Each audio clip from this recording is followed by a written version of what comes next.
Buenos días, compañeros. Buenos días, profesora. Buenos días. Buenos días.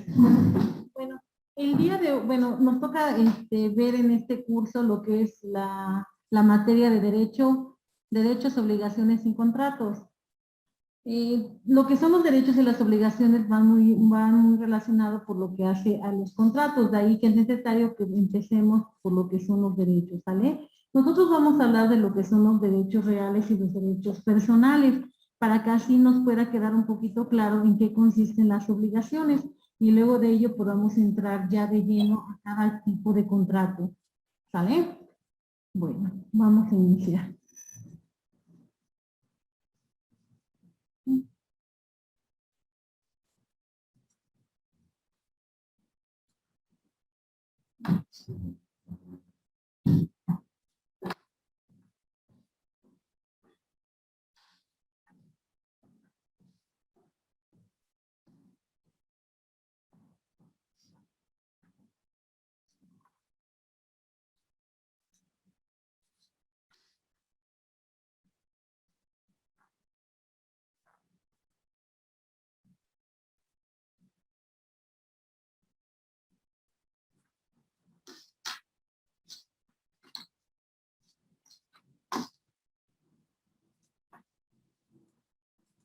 Ok, vamos a empezar con la definición de los derechos reales. Tenemos, de acuerdo a la definición que tenemos en la pantalla, vamos a definirlo de la siguiente forma. Tenemos que los derechos reales es un poder jurídico que se ejerce de una manera directa e inmediata sobre una cosa para aprovecharla total o parcialmente. Siendo este poder jurídico oponible a terceros, ¿vale? Bueno, de la definición que acabamos de escuchar, tenemos los siguientes características se podrían desprender de esta, ¿sale? Primero tenemos que este derecho real hace referencia a una cosa, ¿sí? Hace referencia a una cosa. Tenemos que, por lo que hace a este derecho real, vamos a tener que es un poder jurídico. ¿Por qué decimos que es un poder jurídico? Vamos a comentar nosotros que es un poder jurídico porque está amparado, es decir, está protegido por el derecho. ¿Sale? Y este poder nosotros lo vamos a ejercer ya sea de manera directa e inmediata. De acá vamos a tener que cuando nosotros ejercemos este poder jurídico, este derecho real que tenemos sobre una cosa, nosotros lo vamos a ejercer sin que necesitemos la participación o la colaboración de otra persona. ¿Sí? Bueno, entonces acá no perdamos de vista. ¿Qué es el derecho real? El derecho que yo tengo sobre una cosa. ¿Vale? En eso consiste el derecho real. Ahora bien, la segunda característica que podemos decir, por lo que hace a estos derechos reales, vamos a tener que va a haber un aprovechamiento. Este aprovechamiento siempre va a ser sobre una cosa. Es decir, acá el objeto de este derecho real, tal y como comentábamos desde el inicio, va a ser una cosa. Esta cosa debe de estar perfectamente determinada.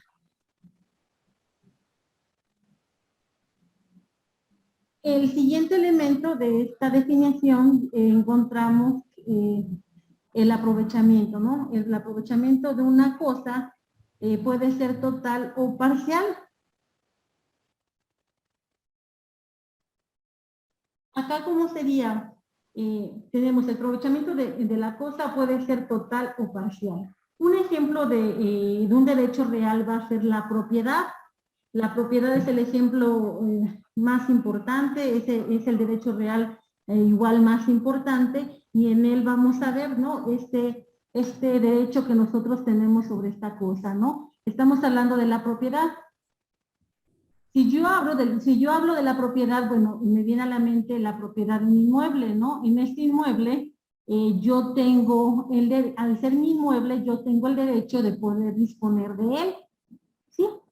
Acá, por lo que hace al tercer elemento de la definición, tenemos el aprovechamiento sobre la cosa puede ser total o parcial. estamos poniendo como ejemplo un bien inmueble, ¿sí? Soy propietaria de una casa. ¿De qué forma este aprovechamiento podría ser parcial? ¿De qué forma se les ocurre a ustedes que puede ser parcial este aprovechamiento? Buenos días, profesora. Buenos días, compañeros. ¿Pudiera ser parcial cuando las escrituras no están a tu nombre, pero tú estás haciendo uso del inmueble? No estás, O ok. también podría ser cuando se tendría que dividir la propiedad en varios integrantes. Ajá, estaríamos hablando acá que existiría lo que es la copropiedad, ¿no? Ok, bueno. Podría ser por lo que hace el primer ejemplo que habíamos puesto, ¿no? Porque, bueno, si yo soy copropietario, pues el 50% me pertenece. Sobre ese 50% yo puedo disponer, ¿no? Sí, como tal ya eres propietario, ¿no? A lo mejor a la mitad, pero sí eres propietario. Y bueno, como yo comentaba a mis compañeros y a usted, que si a lo mejor yo estoy viviendo en el inmueble, estoy haciendo uso de él, pero como tal, no es mío. Ahí ya no, ya me perdí. Pero tú eres propietario del inmueble, ¿no? Estábamos hablando de copropiedad, ¿no? ¿O cómo estaba ahí?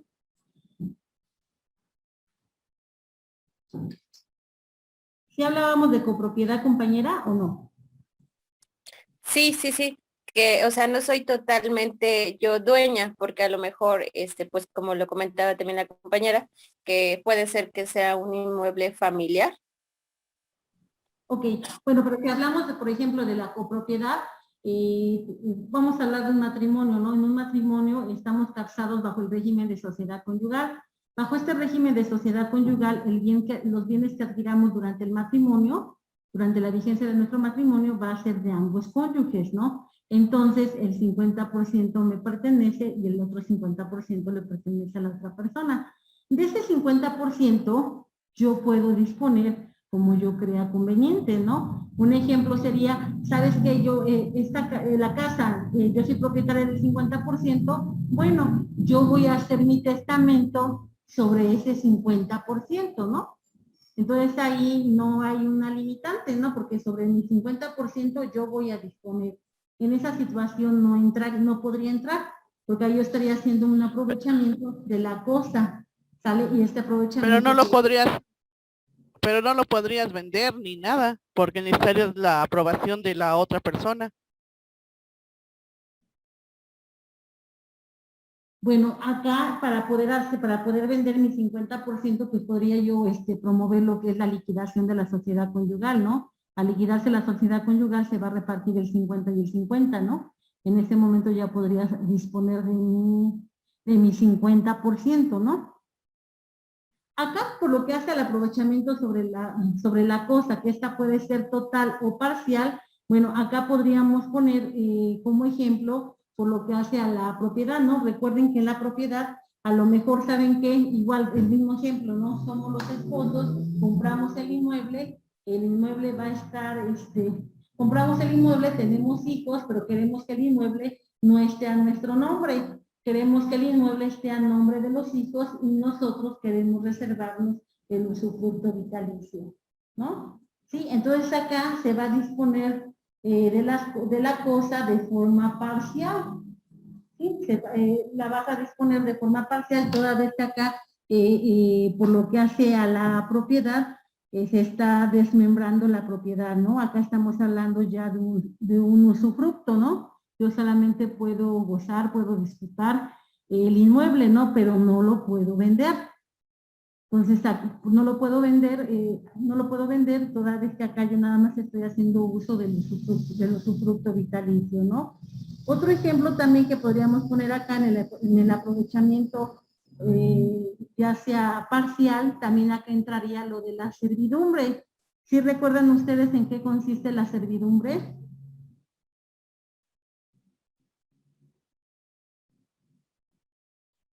No, profesora. Consiste en proporcionar, bueno, no sé si sí bien. Ajá, compañera, te escuchamos. Bueno, consiste en dar, bueno, no es dar, es proporcionar ciertas medidas para que el que esté pidiendo el paso, porque es paso de servidumbre, ¿no? ¿A lo que usted se refiere? Ajá, sí, sí, sí. ¿Sí? Pues para que le pueda otorgar su paso, aquí el propietario puede vender o si es de su voluntad puede otorgar ciertos metros de su propiedad para que el afectado, se pueda decir, que esté pidiendo el paso de servidumbre, pues se le otorgue. Ok, cuando se establece la servidumbre, una vez que se establece la servidumbre, ya esa servidumbre es de todos y de nadie, no a la vez, porque sobre esa servidumbre no se va a poder construir, ¿no? Simplemente va a servir, tal y como comentaba la compañera, ¿no? Nos va a servir de paso, ¿no? Este pedazo que se haya cedido del terreno, pues este pedazo se va a utilizar solamente para poder cruzar, ¿no? Para poder cruzar los predios, toda vez que no, cada predio a lo mejor no tiene una salida propia, ¿no? Hacia la calle. Por lo tanto, es necesario que se establezca una servidumbre de paso. Y esta servidumbre de paso es un terreno que les corresponde a ambos, bueno, a todos los que, por donde pase su terreno, ¿no? Y que sea necesario para que pueda uno salir hacia la calle, ¿no? Pero esta servidumbre de paso, este pedazo de terreno, pues de igual forma, sobre este pedazo de terreno no se va a poder construir, ¿sí? Entonces acá estamos haciendo que, acá con estas situaciones se está llevando a cabo un aprovechamiento parcial, ¿no? Un aprovechamiento parcial de la costa, ¿sale? Lo mismo pasaría, bueno, si yo llevo a cabo lo que es mi testamento, pues estoy haciendo un aprovechamiento parcial, igual, ¿no? De esta cosa, ¿sí? Otro ejemplo que podríamos poner nosotros es el uso, bueno, entraría acá por lo que hace el aprovechamiento sobre la cosa que puede ser parcial. Acá vamos a tener cuando estamos desmembrando los elementos de la propiedad, ¿no? Lo que es el uso, el usufructo, la habitación, o bien pueden ser las servidumbres, ¿sale?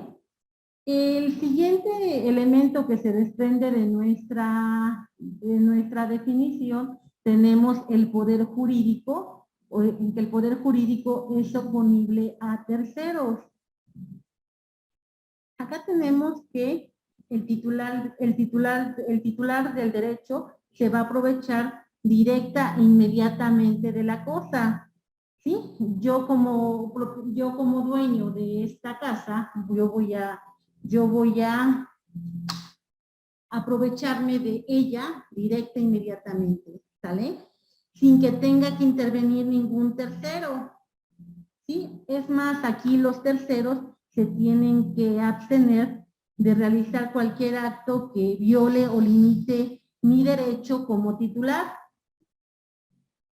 ¿sale? Entonces tenemos que este poder jurídico, cuando decimos que el poder jurídico es oponible a terceros, estamos haciendo referencia a que los terceros no deben de molestar, no deben de entorpecer, no deben de perturbar al titular, ¿sí? Si un tercero interviene a fin de molestar el goce del titular, entonces acá estaríamos ante la presencia de la violación a un derecho real, ¿sale? De ahí tenemos entonces que el derecho real es absoluto, ¿sale? Es absoluto en el sentido de que nosotros, por el simple hecho de tener un derecho real sobre una propiedad, vamos a tener nosotros que todas las demás personas no deben de molestar al titular, ¿sí? No deben de molestar al titular, no deben de interrumpir al titular, ¿no? Porque entonces estaríamos ante una violación. Y tenemos que acá, por lo que hace a esta situación de los derechos reales, tenemos que acá se reconoce al derecho real como un derecho erga omnes, es decir, es un derecho frente a los demás hombres, ¿no? O frente a todos los hombres, ¿sí? Hasta ahí estamos bien. Entonces acá ya tenemos ya nos queda un poquito más claro en qué consiste este derecho real, ¿sale? Decimos que es un derecho que se ejerce de manera directa inmediatamente sobre una cosa, ¿sale? La podemos aprovechar ya sea de forma total o parcial. De igual forma, tenemos que este derecho real es un poder jurídico que es oponible a terceros, ¿no? Los terceros tienen que respetar nuestra propiedad, no tienen que involucrarse ni inmiscuirse en nuestra propiedad. ¿Hasta ahí nos queda un poquito más claro? Profesora. Bueno, después de esto nos vamos a ir a lo que son los derechos personales o bien derechos de crédito. Tenemos acá que en el derecho personal, vamos a tener que van a intervenir dos personas. Uno va a ser el sujeto activo, que va a ser el acreedor, y otro va a ser el sujeto pasivo, que va a ser el deudor. Acá tenemos que en el derecho personal va a ser la facultad que tiene una persona llamada acreedor de exigirle a otra persona llamada deudor una prestación positiva o negativa, ¿sí? O bien una prestación de dar, hacer o no hacer. ¿Sí? Acá nos queda un poquito claro, compañeros. ¿Cuál podríamos entonces establecer la diferencia que hay entre un derecho real y un derecho personal?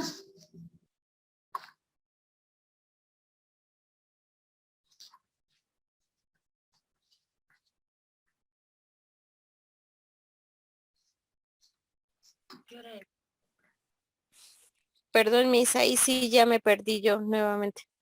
Ok, vamos a ver. ¿El derecho real ya nos quedó claro? Sí. Ok. En el derecho, bueno, ya nos quedó claro. Para que exista el derecho real se necesita que nosotros vamos a disfrutar de una cosa, ¿no? Y en el derecho personal, acá se nos dice, es la facultad que tiene una persona llamada acreedor para exigir de otra llamada deudor una prestación, la cual puede ser positiva o negativa. Si es una prestación positiva, va a ser la de un dar o un hacer. Y si es una prestación negativa, va a consistir en un no hacer. ¿Ok? Bueno, vamos a poner un ejemplo. Decíamos nosotros que cuando hablamos de un derecho real, ponemos como, bueno, nuestro derecho sería el de la propiedad. Ese es un derecho real. Nosotros vamos a disfrutar la cosa. ¿Sale? ¿Hasta ahí estamos bien? Bueno, ahora bien, Sí. un derecho personal sería, por lo que hace a la propiedad, sería un contrato de compra-venta. En el momento que yo celebro este contrato de compra-venta, voy a encontrar dos personas, el vendedor y el comprador. El vendedor, bueno, el vendedor y el comprador, ¿no? Acá estas dos personas se van a comprometer a un hacer, ¿sí? ¿En qué va a consistir? Va a consistir en que el vendedor se compromete a entregar la cosa y a su vez el vendedor y el comprador se compromete a entregar una suma de dinero, ¿no? ¿Sí? Hasta ahí estamos bien. Entonces, ¿en qué consistiría el derecho personal? Pues son las obligaciones que adquieren, compañeros. Van a ser las obligaciones que adquieren las partes. ¿Cómo van a adquirir estas obligaciones? Pues puede ser a través de un contrato. ¿Sí? Hasta ahí estamos bien. En el momento que yo firmo un contrato, ahí va a haber, van a haber prestaciones, ¿no? Ahí, por ejemplo, acá el acreedor va a exigir a la otra persona, deudor, una prestación, ¿no? Y dependiendo qué tipo de prestación sea, si es un dar, un hacer, estamos hablando que es una prestación positiva. Si es una prestación negativa, es un no hacer o un abstenerse a hacer. ¿Sí me explico? Entonces tenemos así, entonces sería para poder que nos quede más claro, el derecho real es el disfrutar de la cosa, ¿sí? Y el derecho personal va a ser la obligación que yo adquiero. ¿Cómo adquiero estas obligaciones? Pues a través de los contratos, ¿no, compañeros? ¿Cómo Sí, ven? sí, Ya ya no- lo entendí. Maestra, entonces ya cuando se hace un derecho personal, quiere decir, por ejemplo, que ya tiene que ver o ya está normatizado por la ley, por decir algo, un ejemplo. Sí, ya están. Sí, ahorita vamos a ver varios Ok, ejemplos de Ah, ok, por lo puede que sí, ser es el gracias. derecho. el derecho personal ya está sustentado sobre el contrato firmado o sobre el reglamento, ¿se pudiera decir? No, sería sobre el contrato. Acuérdense que Ah, ok. cuando yo firmo un contrato, yo en ese momento me estoy comprometiendo, ¿no? Y A lo sujetando mejor, a lo que dice el contrato. exacto. Y ya de ahí, entonces, por ejemplo, vamos a suponer, ¿no? A lo mejor estoy haciendo una compra a crédito, ¿no? Estoy haciendo una. Y tengo que respetar las obligaciones establecidas en ese contrato. Exacto. Si yo no cumplo con estas obligaciones, entonces, con lo que yo ya me obligué en el contrato, entonces el acreedor me va a hacer cumplir con esa obligación, ¿no? A través de un procedimiento jurídico. ¿Sí me explicó? También, sí, pero acá tenemos que nosotros nada más nos vamos a comprometer a lo que está establecido en nuestro contrato. Es lo único a lo que estamos comprometidos, ¿no? Sí, mis, Ok, bueno, ya nos queda un poquito más claro, ¿no? Vamos a aterrizarlo mejor. Vamos a ver cuáles son las características y cuáles son las diferencias entre un derecho real y un derecho personal. Por eso se llama derecho personal o de crédito, ¿sale? Porque en los contratos yo me comprometo a realizar una prestación. Esta prestación, como decíamos, puede ser positiva o negativa. Va a ser positiva cuando yo me comprometo a un dar o a un hacer, y es negativa cuando yo me comprometo a un no hacer o me abstengo, o bueno, o ahí me comprometo a una abstención, ¿sale? Bueno, vamos con las características para que nos quede un poquito más claro.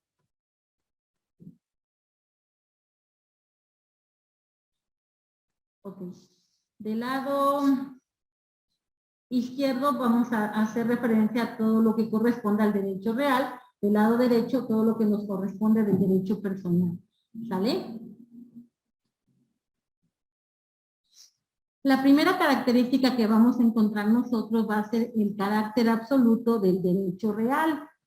Y el carácter, bueno, y a su vez, por lo que hace al derecho personal, vamos a tener que él tiene un carácter relativo del derecho, un carácter relativo del derecho personal, ¿sale?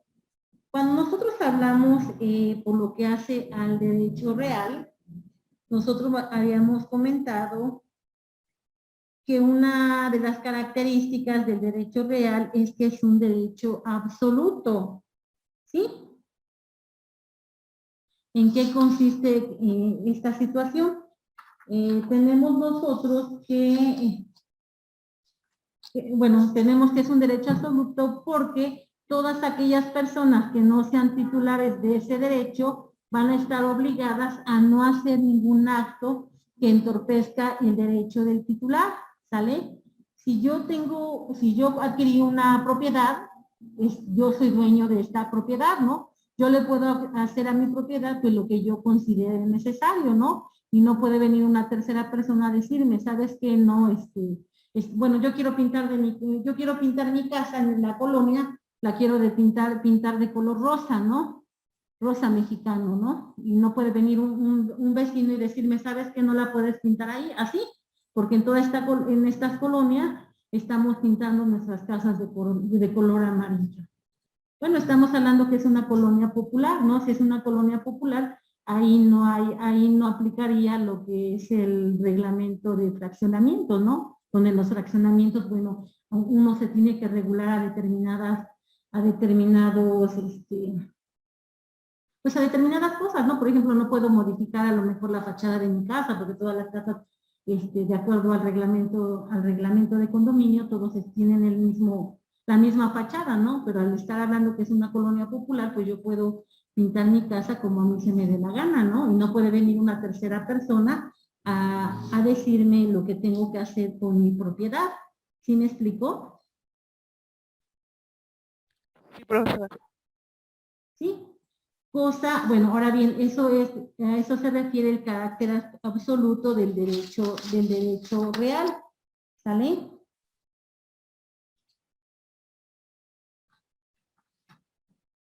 Tenemos que, bueno, y de ahí regresamos a lo mismo, ¿no? Es un derecho erga omnes, es decir, erga omnes quiere decir frente a los hombres, ¿sí? Es un derecho que, bueno, que se nos tiene que respetar, ¿sale? Después tenemos que, por lo que hace al derecho personal, él tiene un carácter relativo. Es un carácter relativo porque solamente el acreedor o los acreedores solamente pueden exigir su derecho al deudor o deudores, ¿no? Estos derechos van a estar perfectamente establecidos en la obligación, es decir, en el contrato van a estar perfectamente establecidos, ¿no? Ahí van a decir qué es lo que tiene que hacer cada una de las partes y solamente lo que puede exigirle el acreedor al deudor es a lo que se hayan comprometido en el contrato, nada más. No puede de repente, ¿sabes qué? Pues ahora el vendedor ya se había comprometido en el contrato que me vendía la casa en, ¿qué será? En 800, ¿no? En 800,000 pesos, ¿no? Ya habíamos firmado el contrato, ya habíamos dicho que en 15 días se le entregaba la cantidad, o se le entregaba la cantidad una vez que se realizara la firma ante el notario, ¿no? Y no puede ser que a lo mejor ahora se le ocurra al acreedor decir que no, que ya no me vende la casa en 700, ¿no? Que ahora me la va a vender en 1,000,000, ¿no? Porque bueno, ahora ya checando bien los precios de la casa, pues ya se dio cuenta que ese no, el precio que me había dado no es el precio real, ¿no? Bueno, pues no, eso ya no va a poderlo modificar porque ya firmamos un documento, ¿no? Ya firmamos nuestro contrato. Si bien le falta la formalidad, toda vez que recordemos, ¿no? Por lo que hace a los bienes inmuebles, la ley exige que tiene que llevarse a cabo ante un notario público, ¿no? Se tiene que levantar la escritura correspondiente, ¿no? Pero bueno, ya eso, ya ahí nos faltaría un elemento, una formalidad nada más, ¿no? Pero el contrato ya está establecido, ¿sale? Entonces, hasta ahí nos queda más claro, compañeros.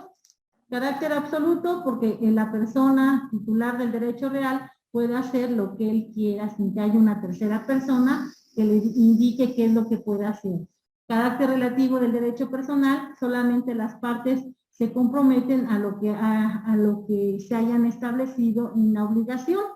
¿Sale? ¿Hasta ahí estamos bien, compañeros? Sí, profesora. Sí, compañera.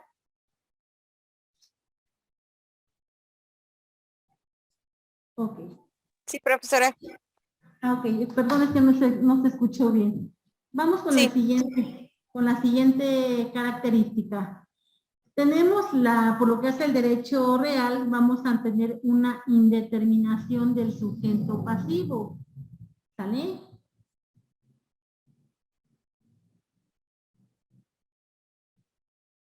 Ok.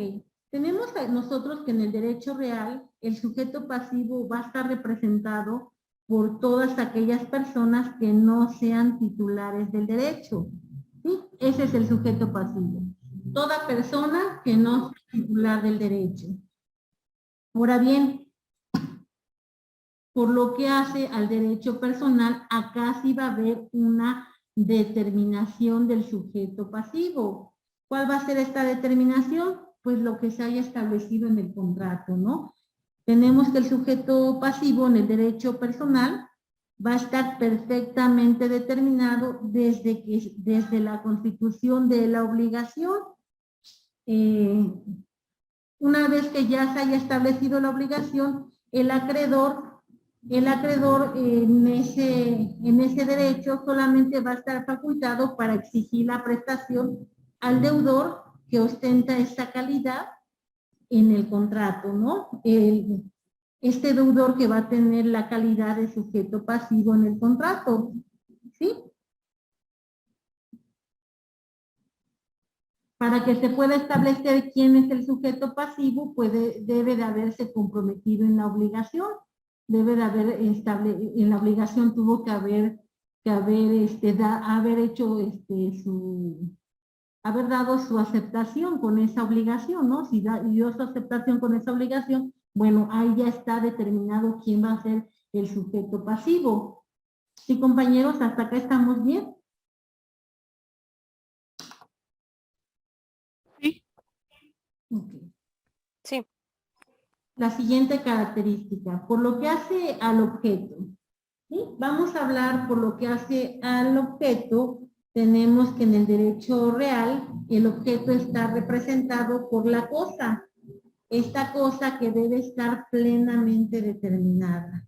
¿Sí? Y en el objeto del derecho personal tenemos que estar representado por la prestación. Por la prestación. Esta prestación que puede ser positiva o negativa. Acá, bueno, vamos a regresarnos. Por lo que hace el derecho real, estábamos hablando del objeto y decíamos que este va a estar representado por la cosa, la cual debe estar plenamente determinada. Un ejemplo, acá podríamos poner lo que hace, que será la propiedad de un vehículo, ¿no? Cuando yo adquiero un vehículo, pues cada vehículo tiene sus características, ¿no? Cuando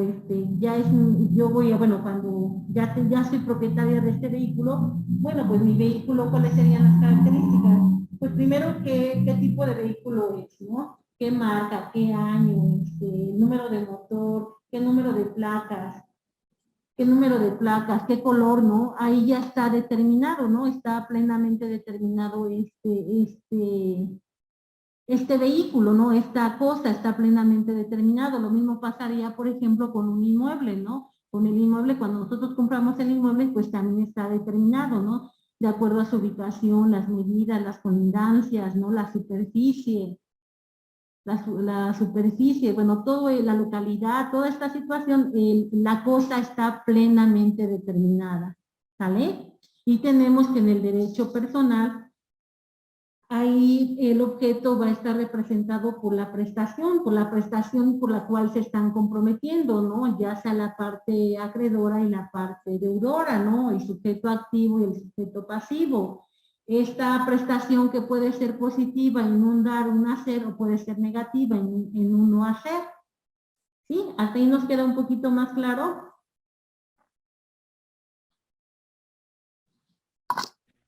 Sí, Sí, profesora. Miss.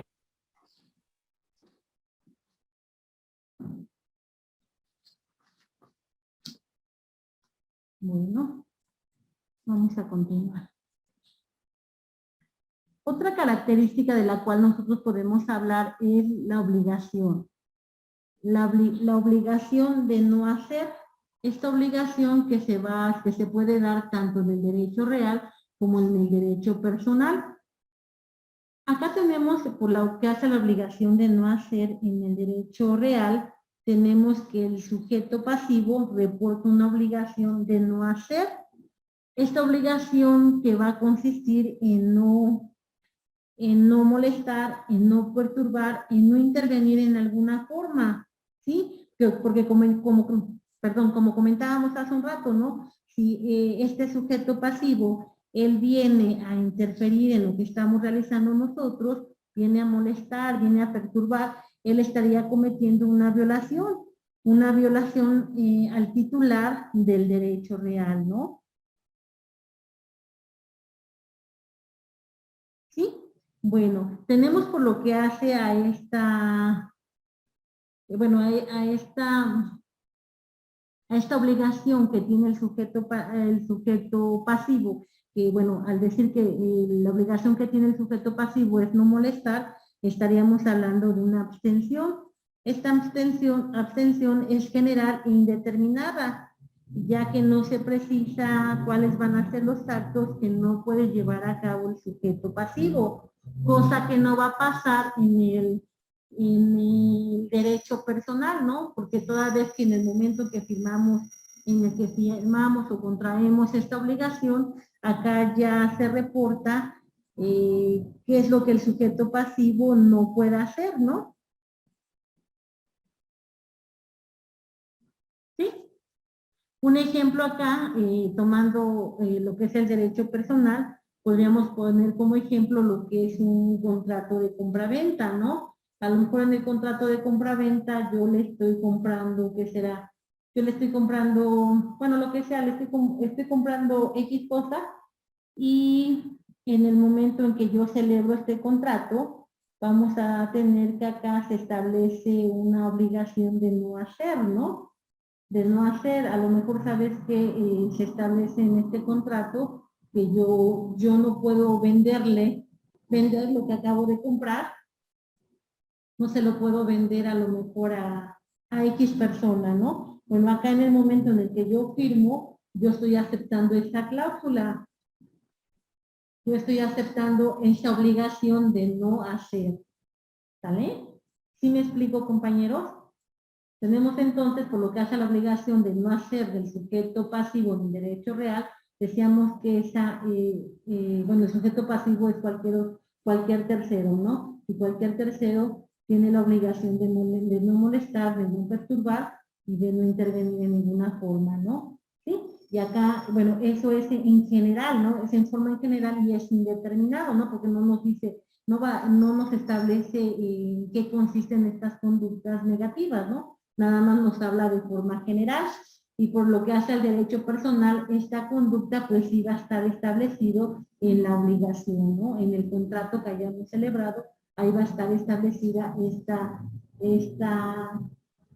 esta abstención, ¿sabes? Esta obligación de no hacer. Y como ya está establecido en el contrato y nosotros firmamos el contrato, pues ya con ese simple hecho nos estamos obligando a no realizar esa conducta, ¿sale? Si se dan cuenta, entonces sí nos va quedando un poquito más claro, ¿no? Derecho personal va de acuerdo a lo que yo me comprometí, va de acuerdo a la obligación que yo adquirí. ¿Cómo puedo obtener esta obligación? Pues la forma más común va a ser a través de un contrato, ¿sí? En el derecho real, pues regresamos al mismo punto, ¿no? El derecho real hace referencia al disfrute de la cosa, ¿no? Este disfrute de la cosa, pues, para empezar, pues yo debo de tener plenamente acreditada que soy el titular de esta cosa, ¿vale?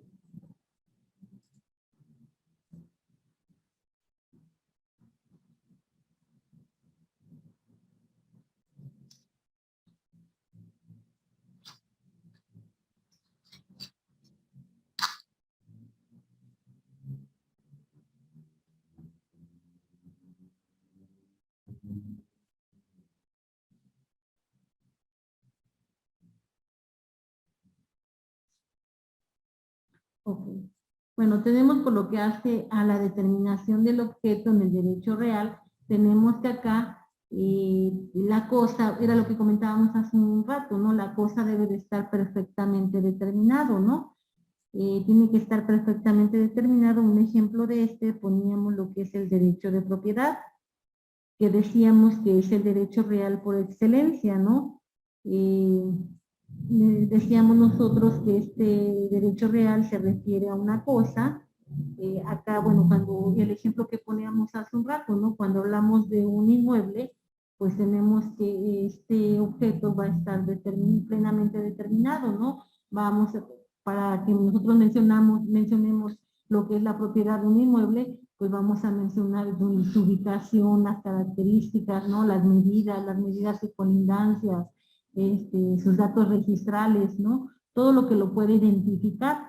A eso hace referencia lo de la determinación del objeto, ¿no? La determinación del objeto en el derecho real es que ésta se va a poder determinar, ¿no? Está plenamente determinado, ¿sí? Y tenemos que por lo que hace en el derecho personal, tenemos que acá también de una u otra forma puede estar determinado el objeto. Acá va a poder estar determinado este objeto en el derecho personal cuando hacemos referencia a una cosa designada en especie.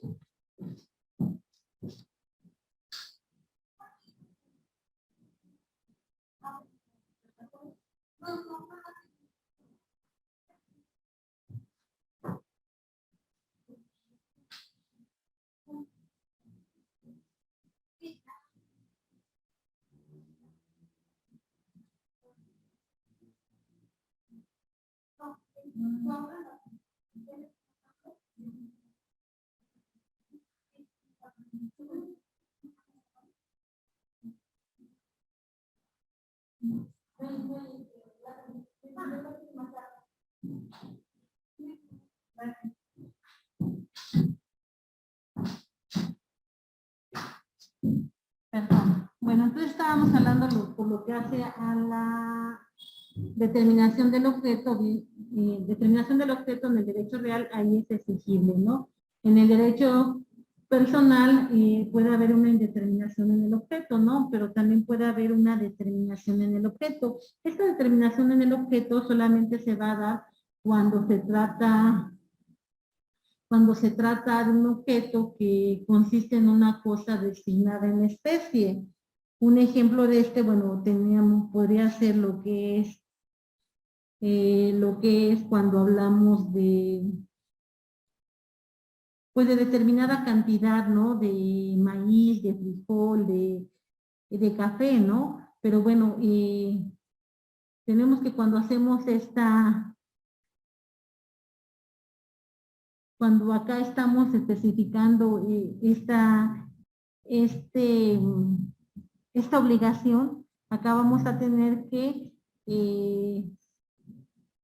la vamos a especificar, pero acá también con esta obligación pues no se hace exigible lo que es la calidad, pero esta calidad tampoco es necesaria toda vez que la ley subsana esta situación, ¿sí? ¿Cómo lo va a subsanar? Pues lo tenemos establecido en el artículo 2016 del Código Civil Federal, ¿no? Ahí nos dice que en el caso del artículo que precede, si no se designa la calidad de la cosa, el deudor cumple entregando una de mediana calidad.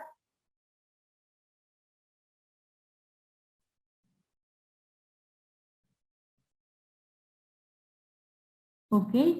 ¿Hasta ahí estamos bien, compañeros? Sí, profesora. Sí. Ok.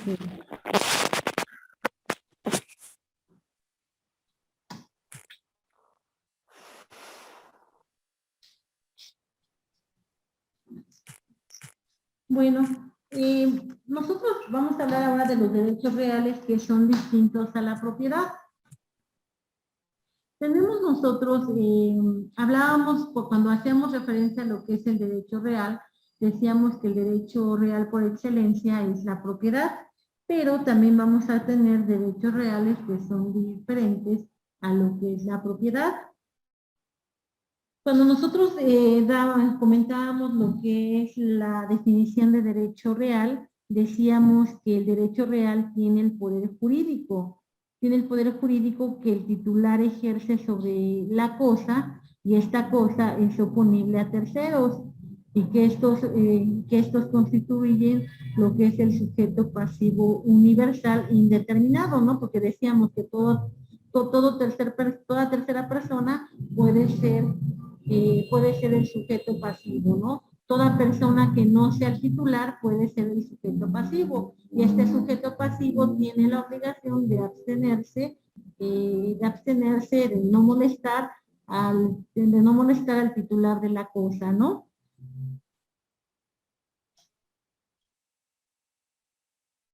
Acá vamos a tener nosotros que vamos a encontrar otros derechos reales distintos de la propiedad. Estos derechos reales van a ser cuando nosotros hablamos de los elementos de la propiedad, ¿no? O cuando desmenuzamos lo que es la propiedad, ¿no? Y acá entonces se va a encontrar lo que es el usufructo, el uso, la habitación y la servidumbre. ¿Sí? También podemos encontrarlo cuando el propietario de un bien ha constituido sobre un derecho real una garantía, ¿no? Acá un ejemplo que podríamos poner nosotros es cuando solicito un préstamo, ¿no? Solicito un préstamo al banco y yo dejo como garantía mi casa, ¿no? Para que me puedan prestar el dinero, ¿no? Entonces tenemos ahí que que esta, bueno, al establecerse esta garantía, bueno, también estamos hablando de un derecho real, ¿no? Este sería un derecho real de garantía.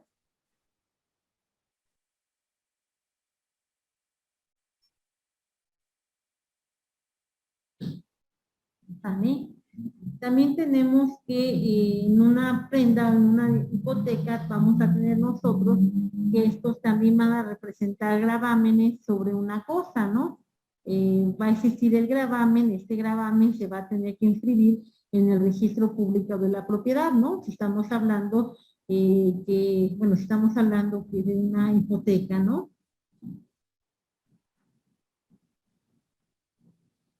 Tenemos acá, bueno, poníamos nosotros, decíamos nosotros desde el inicio, que por lo que hacen los derechos reales vamos a encontrar un sujeto pasivo universal e indeterminado, ¿no? Cuando nosotros estamos hablando de estos estos derechos reales que son diferentes a los de la propiedad, acá nosotros también vamos a encontrar un sujeto pasivo determinado.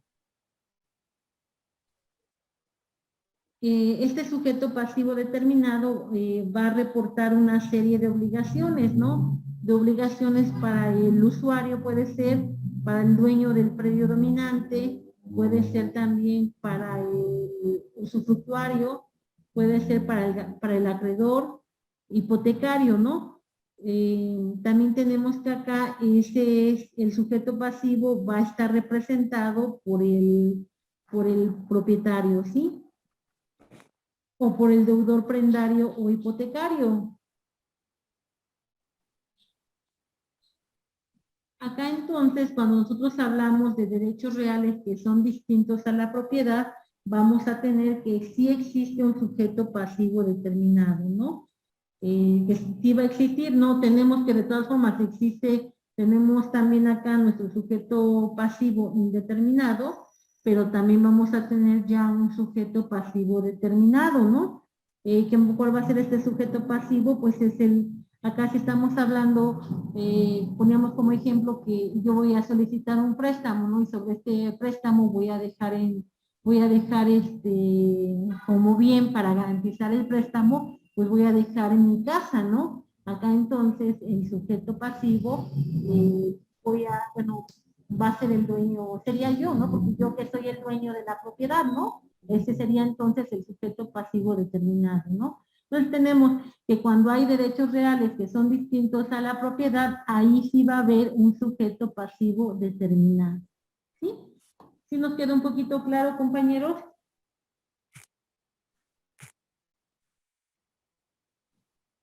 Sí, mis. Sí, profesora, sí, sí quedó claro.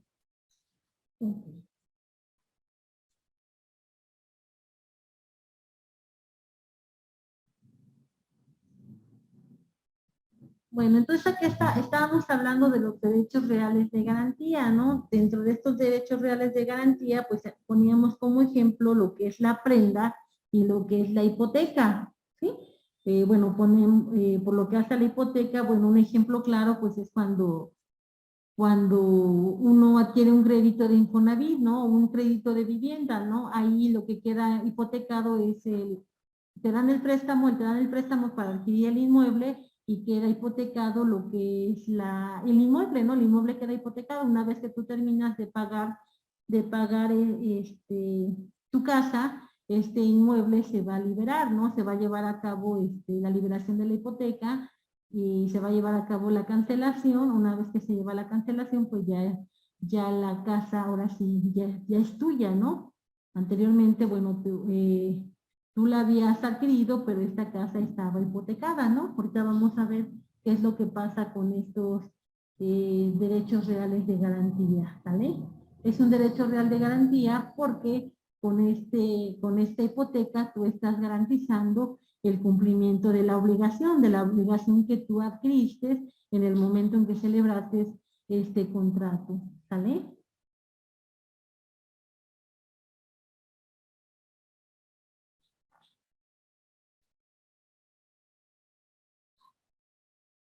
Tenemos entonces que los derechos reales de garantía van a darnos ciertas acciones o derechos que no otorgan los derechos personales o de crédito. Estos derechos vamos a encontrar los siguientes, lo que es la acción de persecución, la acción de retención y la acción de preferencia. Cuando hablamos de la acción de persecución, lo cual se puede traducir en un derecho de persecución, acá este derecho de persecución lo podemos tomar desde dos puntos de vista. Primero, sería una facultad, esta facultad que va a tener que va a tener el titular de un derecho real de garantía, de poder perseguir la cosa en manos de cualquier detentador, incluso del propio deudor, ¿no?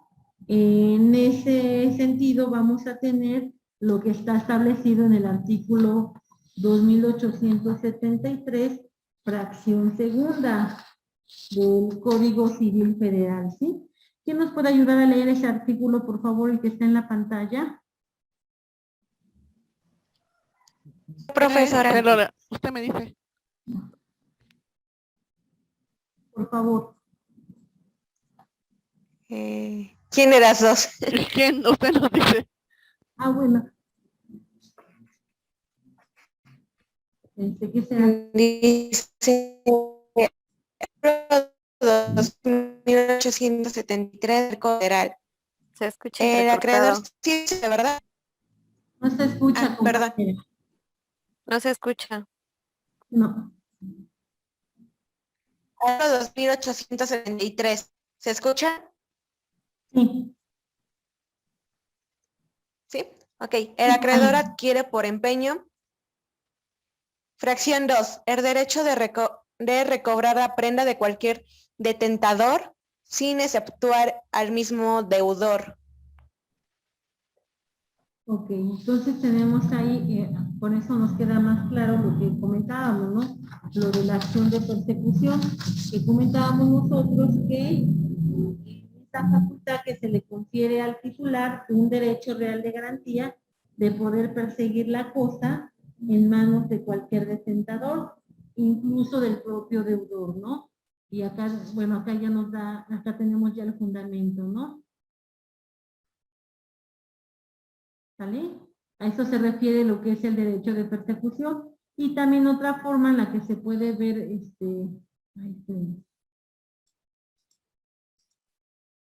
la otra forma en la que se puede dar este derecho de persecución va a ser la facultad que la ley le concede al acreedor hipotecario de poder oponer su derecho a cualquier adquiriente del bien hipotecario, ¿no? Ahí tenemos su fundamento, lo que nos dice el artículo 2894. ¿Quién nos ayuda, por favor, a leer este artículo? Si quiere yo, profesora. Por favor. Artículo 2894 CCF. Los bienes hipotecados quedan sujetos al gravamen impuesto aunque pasen a poder de terceros. Gravamen, perdón.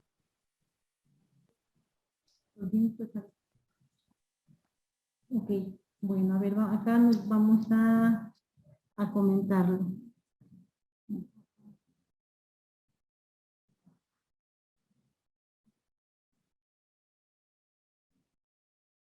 Ok.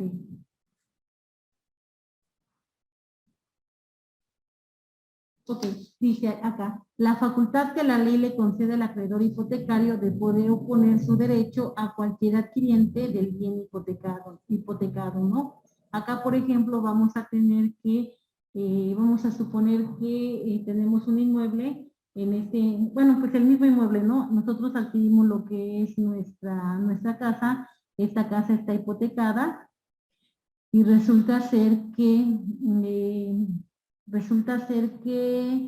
aparte de que nosotros tengamos esta hipoteca, podemos tener otra hipoteca, ¿no? A lo mejor, bueno, yo le debía de todas formas a qué le gusta. pues yo debía una tarjeta de crédito, ¿no? Una tarjeta bancaria, ¿no? Entonces resulta ser que la casa ya está hipotecada. A mí me inician un juicio mercantil, y en este juicio mercantil me embargan lo que es el inmueble, ¿no? Y acá entonces me embargan el inmueble, y en el momento en el que embargan el inmueble y hacen la inscripción en el registro público, pues vamos a tener acá que la casa, bueno, ya va a tener otra hipoteca, ¿no? Ya van a ser 2 hipotecas, ¿no? Acá el que va a tener la preferencia, pues va a ser el primero que haya registrado bueno, que haya registrado su embargo en el registro público de la propiedad, ¿no? Que en este caso el que va a tener la preferencia, pues va a ser el acreedor hipotecario, ¿no? Si en determinado momento el bien o la persona ya no termina de cubrir el adeudo con el Infonavit, pues el Infonavit tiene derecho para que él se pueda vender el inmueble, y con la venta del inmueble él pueda recuperar la cantidad que se le adeudaba, ¿sí? A eso se refiere, sí, de que la facultad que da la ley al acreedor hipotecario para poder oponer su derecho a cualquier adquiriente del bien hipotecado, ¿no? O a lo mejor saben que podría darse el caso de que yo vendo mi inmueble, ¿no? Pero este inmueble yo lo vendo, pero tan bueno, la hipoteca, no por el simple hecho de que yo venda el inmueble, la hipoteca va a desaparecer, ¿no? La hipoteca va a seguir, ¿sale? De hecho, es por eso que en el registro público de propiedad te piden la libertad de no gravamen, ¿no? Para si el bien que estás vendiendo no está hipotecado, y así la otra persona pues pueda adquirir su título de propiedad. Sí, aunque también si tú adquieres por ejemplo, si tú adquieres, tú también puedes adquirir el bien, si tiene bueno, cualquier situación que tenga el bien, tú lo puedes adquirir, pero tú también estás adquiriendo la deuda, ¿no? No se va a desaparecer la deuda, ¿vale? Claro que lo que siempre se estila, pues es que si bueno, si uno va a comprar un inmueble, lo primero que hace es ir al registro público de la propiedad para saber cuál es el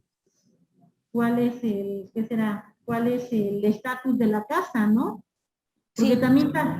también, por ejemplo, a lo mejor estamos hablando de ¿qué les gusta? De que esté hipotecado tu casa, ¿no? Pero a lo mejor tu casa ya nada más te falta un año por concluirla, por terminarla de pagar, ¿no? Entonces a lo mejor sí te convendría comprarla, pero tú ya estás sabedora de cuál es el estado de esta propiedad, ¿no? Y tú adquieres la misma responsabilidad, o sea, no se va a desaparecer la hipoteca, ¿no? La hipoteca ya está, y en determinado momento la hipoteca se va a poder, la hipoteca en cualquier momento, si no se llega a cubrir, pues se van a cobrar con el inmueble, ¿no? Esa es la garantía de que el bien quede hipotecado, ¿no? Acá no pierde, pues no va a perder pues no va a perder el Infonavit, el banco, la empresa, ¿no?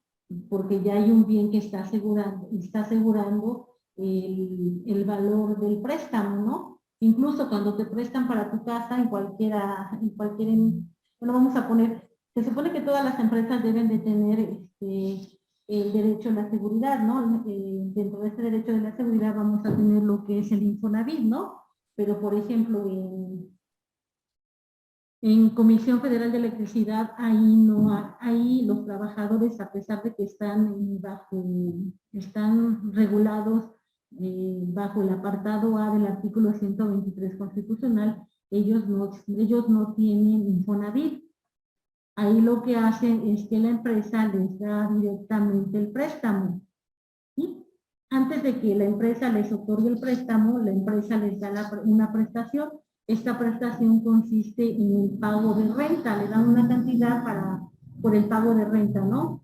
Les está pagando la empresa la renta, ¿no? Es una cantidad, una cantidad, bueno, que sí es considerable, no está tan baja. Y una vez que ya la empresa, bueno, para esto los trabajadores se inscriben, ¿no? Una vez que ya tienen 5 años laborando, ellos ya pueden solicitar su préstamo de casa. solicitan este préstamo de casa y en este préstamo de casa, bueno, hacen su inscripción, pasan tiempo, bueno, para esto tenía 5 años, debes de tener 5 años laborando en la empresa. Una vez que ya presentas tu solicitud de préstamo de casa, van a pasar como otros 5 años, otros 7 años para que ya te otorguen el préstamo. Una vez que te otorgan el préstamo, se hacen, bueno, todos los trámites pertinentes, ¿no? Dentro de estos trámites, cuando te prestan el dinero, te dicen, ¿no? ¿Qué es lo que vas a hacer? Vas a construir, vas a comprar casa, vas a comprar terreno para construir, ¿cómo va a estar, no? Y te piden los requisitos porque el inmueble va a quedar hipotecado, ¿sí? Va a quedar hipotecado el inmueble y el inmueble tiene que ser del valor de, bueno, por lo menos del 90% del valor del préstamo. Y ya, bueno, o sea, aparte de eso, bueno, ya ven que ahora ya para todos se firma un seguro, ¿no? Un seguro para el caso de que te quedes desempleado, para el caso de muerte, etcétera, ¿no? Para que se pueda cubrir la cantidad del préstamo, ¿no? Pero ya queda hipotecado el inmueble y ya con eso, pues de una u otra forma, la empresa se está asegurando su préstamo, ¿no? No va a perder, porque en cualquier momento, si la persona no da cumplimiento a lo estipulado, bueno, pues el inmueble lo pueden recuperar, ¿no? Lo pueden recuperar y a la vez, bueno, lo van a vender, ¿no? Y con la venta que se realice, se va a hacer el pago de este crédito, ¿no? ¿Sí me explicó? Entonces, Sí, profesora. así está la situación. Por ejemplo, ese sería un ejemplo claro. Y bueno, ahí queda hipotecada la casa, ¿no? Y pues se tiene que, bueno, como comentaba la compañera, ¿no? Dentro de los requisitos que te piden que no que te esté libre de gravamen, ¿no? Que no tenga que no haya ningún gravamen. Ningún gravamen, porque recordemos, ¿no? Una vez que se inscribe el gravamen en el registro público de la propiedad, en determinado momento, si se tuviese que hacer la venta del inmueble, se va a vender el inmueble y con la venta del inmueble se van a pagar se van a pagar los adeudos, ¿no? Y pues recordemos, ¿no? Principio de derecho. El primero en tiempo es primero en derecho, ¿no? ¿Cuál se va a pagar primero? Si tenemos que hay 5 embargos sobre esta propiedad, pues se va a pagar, van a ir de acuerdo como se hayan inscrito estos embargos en el registro público de la propiedad, ¿no? El primero sería pues sería el del Infonavit, ¿no? O el de la empresa, ¿no? Por así decirlo. Ok. Bueno.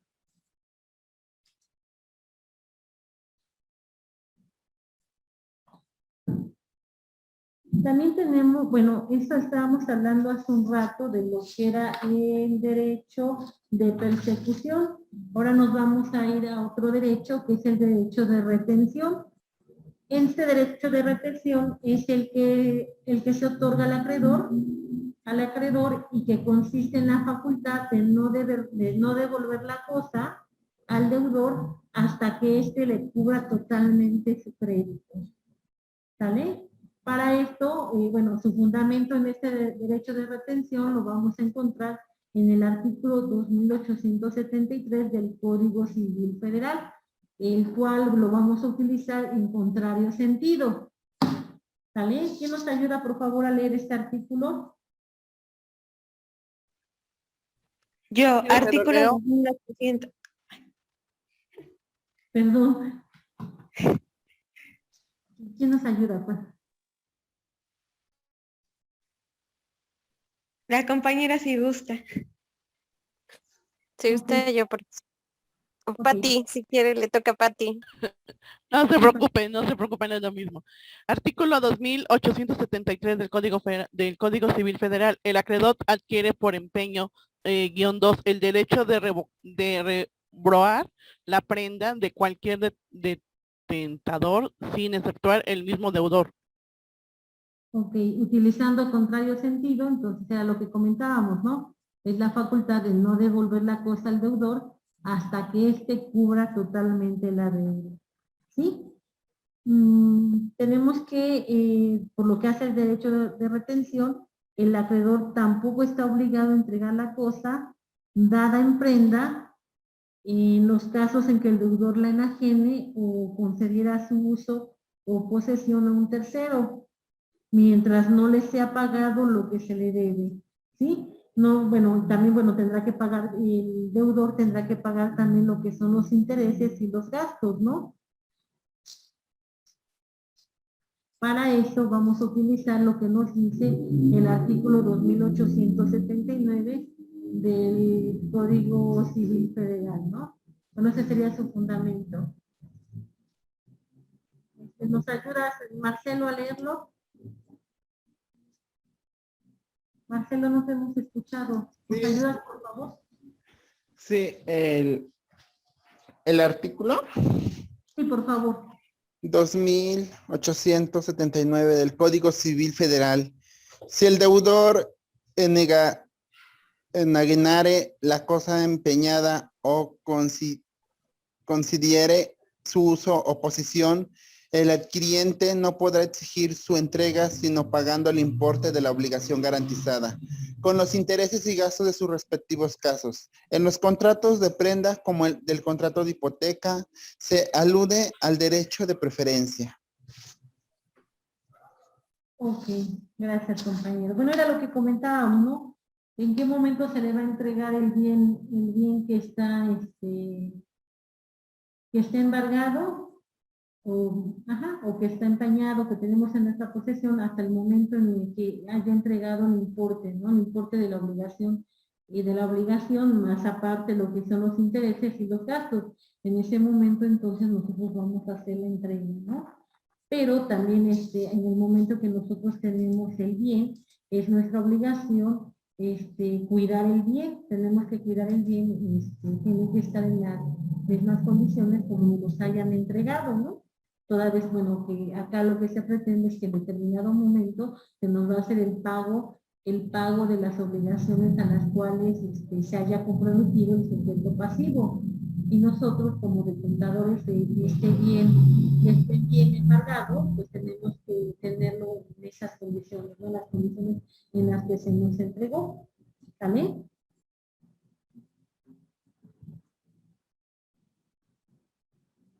Ok. Bueno, acá nosotros vamos a hablar de lo que es el derecho de preferencia, ¿sale? Cuando hablamos del derecho de preferencia, vamos a tener nosotros que el acreedor prendario o hipotecario sean pagados antes de los demás acreedores con lo que se obtenga la venta, ¿sí? Es decir, una vez que existe un acreedor prendario hipotecario, como comentábamos hace un rato, ¿no? A lo mejor sabes que ya tenemos varios acreedores, ¿no? Y esos acreedores ya nos están exigiendo lo que es el pago, ¿no? Vamos a poner un ejemplo, ¿no? A lo mejor tenemos que le debíamos al banco, ¿no? Teníamos una tarjeta de crédito, la estuvimos utilizando, llegó el momento en que ya no la podíamos pagar y pues ya no la pagamos, ¿no? Hicimos ya caso omiso a esta situación y resulta que el banco nos inicia un juicio ejecutivo mercantil. En este juicio ejecutivo mercantil da como consecuencia que nos embargue nuestra propiedad, ¿no? Nos embarga nuestra propiedad, nos embarga nuestra casa. Pero bueno, para esto vamos a suponer, ¿no? El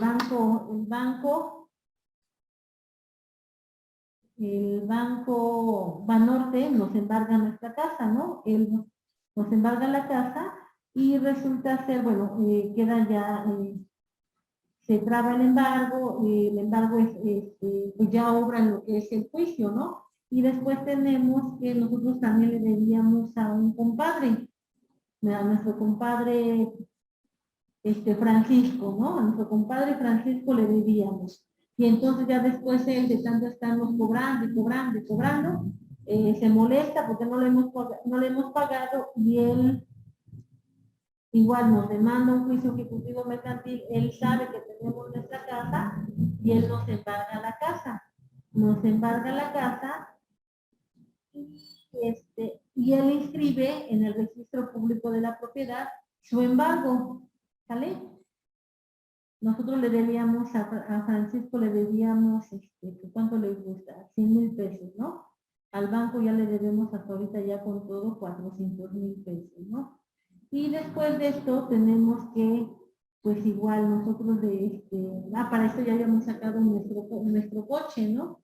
Habíamos sacado un coche a crédito y este coche a crédito igual pues nos vino una situación muy, muy pesada y resulta ser que igual dejamos de pagar lo que son las mensualidades, ¿no? Y también ya nos embargaron, ¿no? Entonces ya tenemos también el del coche, ¿no? ¿Vale? Bueno. Pero tenemos acá que el que primero inscribió su embargo fue Francisco, ¿no? Después el que escribió su embargo fue el del coche y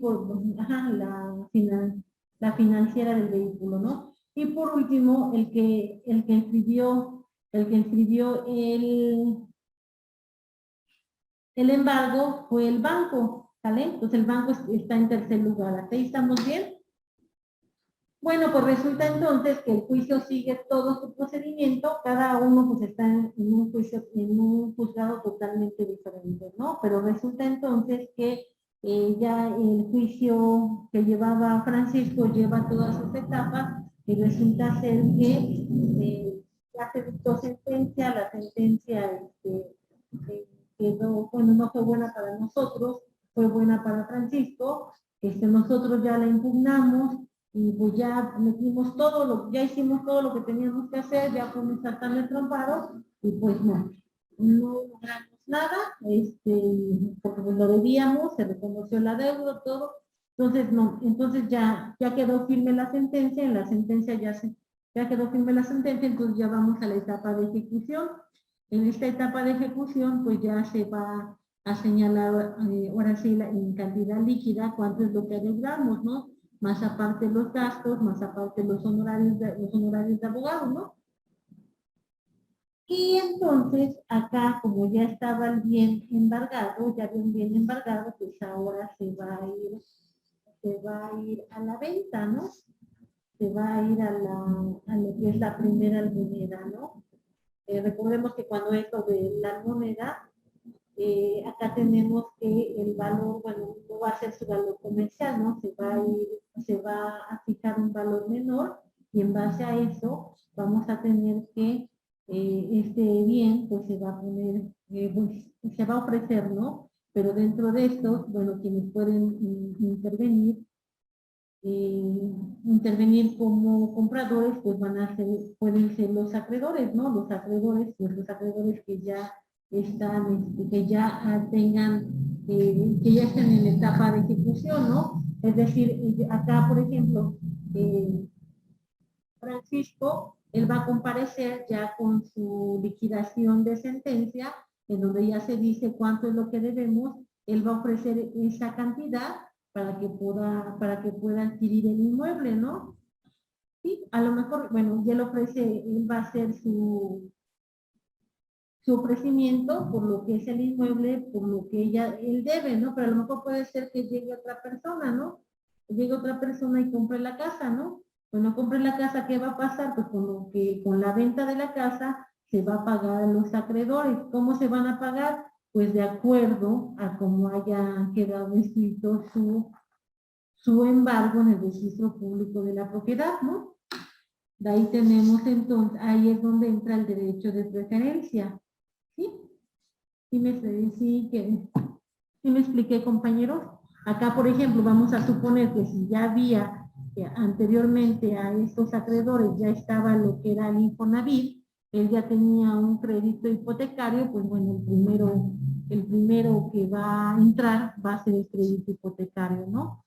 Y si no, entonces ya entraría, de acuerdo a los acreedores, el que primero haya inscrito en el registro público de la propiedad lo que es su crédito, ¿no? Lo mismo pasaría acá, ¿no? A lo mejor hay varias hipotecas, ¿no? ¿Cuál hipoteca entraría? Pues la primera que se haya inscrito en el registro público de la propiedad. Ese sería, eso hace referencia a lo que es el derecho de preferencia.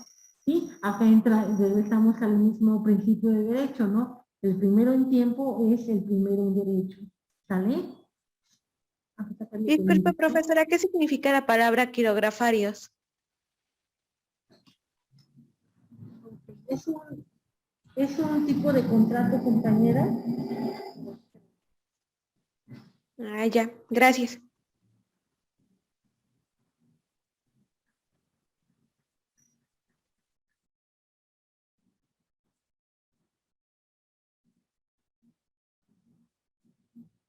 Es un crédito en el cual es a corto tiempo y bueno, a través de este crédito se pretende hacer frente a necesidades de recursos transitorios, ¿no? Es un préstamo a corto tiempo, a eso se refiere, compañero. Ah, gracias, es que nunca había escuchado ese término, gracias. Sí. Bueno, después de esto tenemos, bueno, los derechos de preferencia, tal y como estos derechos de preferencia, pues están relacionados con el de venta, ¿no? Poniendo como, bueno, tomando como ejemplo el que habíamos comentado, ¿no? ¿Por qué el derecho de preferencia está íntimamente relacionado con el de venta? Porque en determinado momento, decíamos, ¿no? Si tú no pagas, pues toda vez que ya está hipotecado, ya está embargado el inmueble, pues entonces en ese momento se va a poner a la venta y con la venta que se realice de este inmueble, pues se va a hacer el pago de las obligaciones que tú hayas adquirido, ¿sale?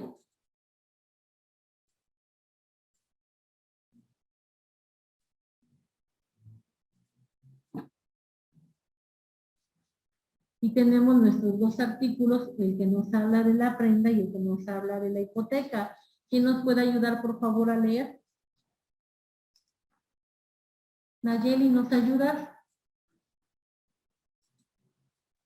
Sí, profesora. No, espérame, ya me regresé ahí. Ya. Artículo 2856, desde ahí, Miss. Sí, por favor. ¿En cuál Artículo está? 2000. Sí, perdón. Artículo 2856 del Código Civil Federal. La prenda es un derecho real constituido sobre un bien mueble, enajenable, para garantizar el cumplimiento de una obligación y su preferencia en el pago. Artículo 2906 del Código Civil Federal. Solo puede hipotecar el que puede enajenar y solamente pueden ser hipotecados los bienes que pueden ser enajenados. Pues regresamos al mismo punto, ¿no? Nos está hablando de la venta, ¿no? Al hablarnos de la enajenación nos está hablando de la venta, ¿sale? No sé, Sí. bueno, ¿quién nos ayuda con los demás artículos? ¿O igual tu compañero? Yo. Acciones que confieren los derechos reales de garantía. Artículo 2876. El acreedor está obligado, fracción primera, a conservar la cosa empeñada como si fuera propia y a responder de los deterioros y perjuicios que sufra por su culpa o negligencia. Artículo 2881. Si el deudor no paga en el plazo estipulado y no habiéndolo cuando tenga obligación de hacerlo, conforme al artículo 2080, el acreedor podrá pedir y el juez decretará la venta en pública al moneda de la cosa empeñada previa situación del deudor o del que hubiere constituido la prenda. Artículo 2080.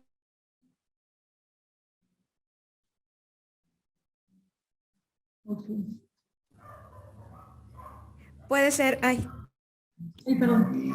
puede por convenio expreso venderse la prenda extrajudicialmente. Ok.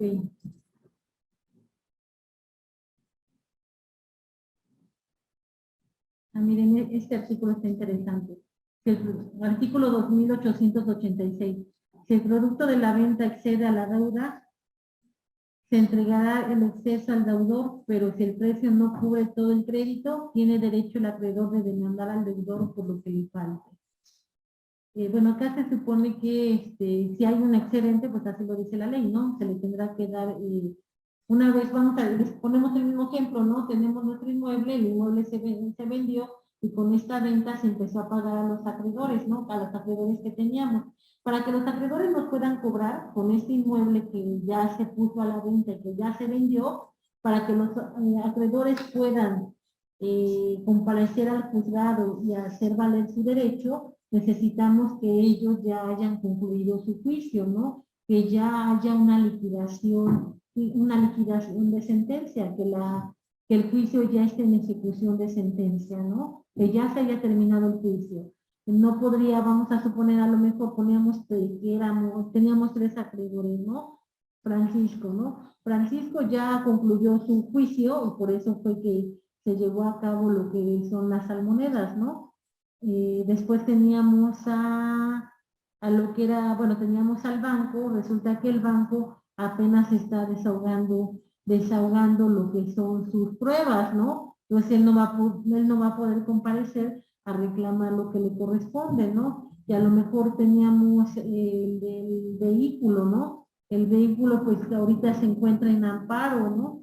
En amparo se encuentra su juicio, bueno, igual también no podría comparecer. Para que ellos puedan comparecer, por lo que es cuando ya estamos en ejecución de sentencia, necesitan que ellos ya tengan, ya estén también en ejecución de sentencia, que ya tengan su liquidación de sentencia, ¿no? Que ya se sepa realmente cuánto es lo que se le da deuda a estos acreedores, para que entonces ya una vez que se lleve a cabo la subasta del inmueble, pues ya con el pago que se realice de esta subasta, se pueda ver si sobra dinero del que se le debía a Francisco, que es el primer acreedor, si sobra dinero se podrá pagar a los demás, ¿sabes?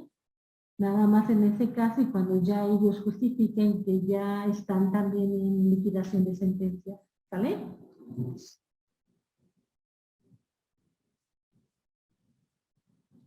Okay. ¿Quién más nos ayuda, por favor, a estos 2 últimos artículos, compañero? Yo, maestra. Gracias.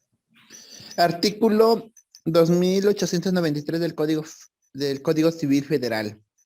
La hipoteca es una garantía real constituida sobre bienes que no se entregan al criador y que da derecho a este en caso de incumplimiento de la obligación garantizada, al ser pagado con el valor de los bienes en el grado de preferencia establecido por la ley.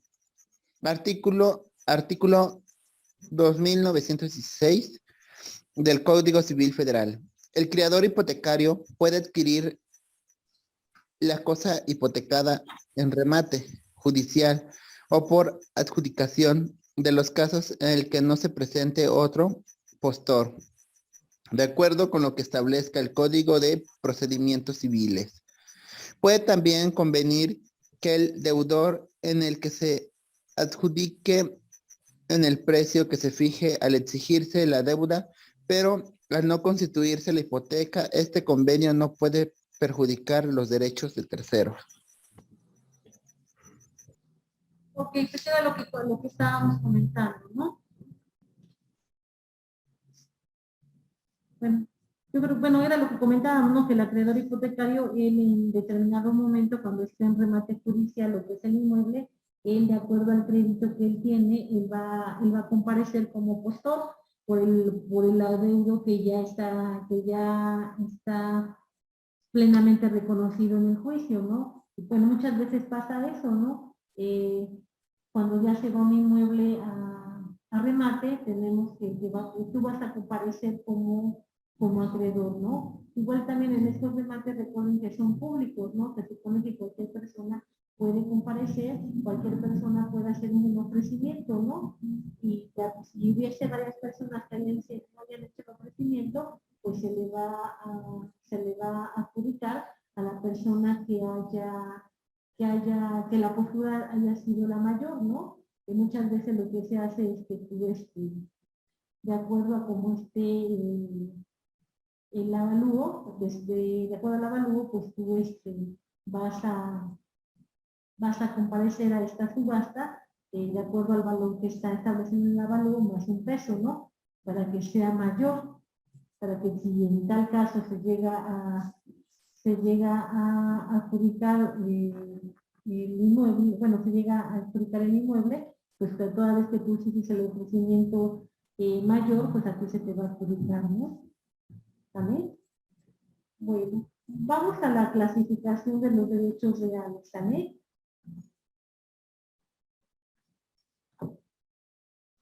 Por lo que hace la clasificación de estos derechos reales, nosotros vamos a encontrar varias clasificaciones.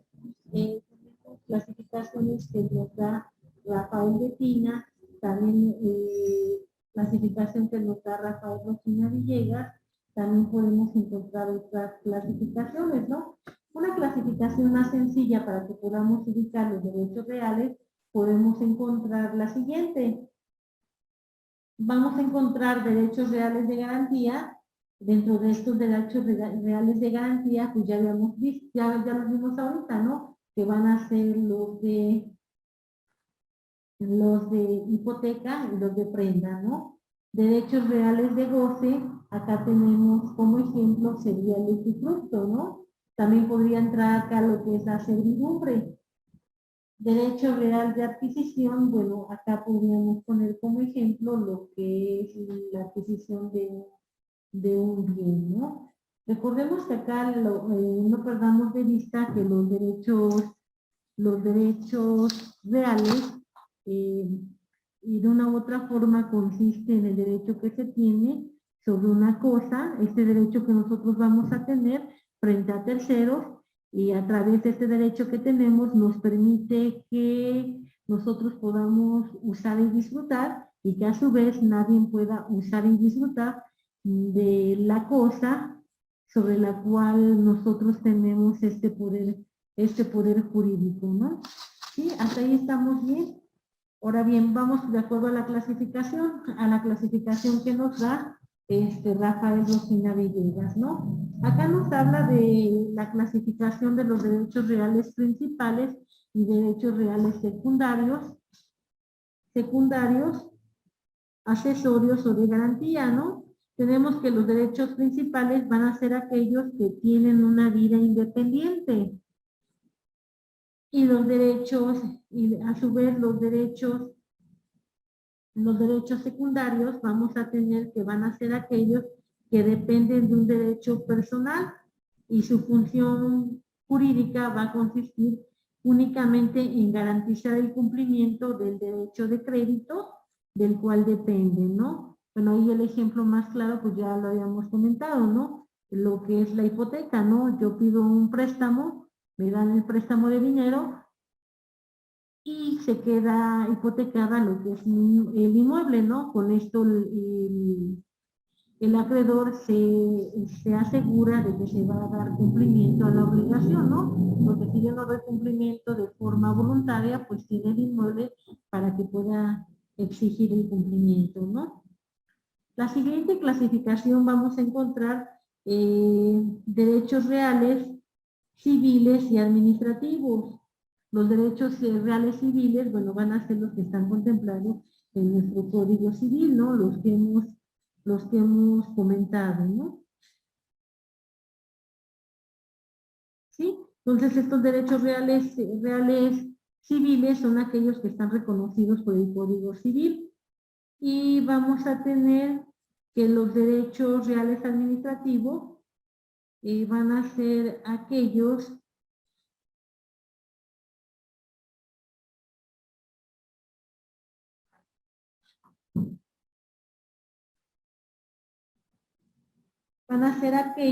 que, tomando en cuenta lo que es la regla de la inalienabilidad, constituyen un obstáculo jurídico insuperable para poderse constituir derechos reales por los modos de derecho civil. Entonces tenemos que esos derechos administrativos son aquellos que no se pueden constituir en derechos civiles, ¿no? Vamos a tener que estos derechos estos derechos administrativos que van a ser del dominio público, ¿no? Después vamos a tener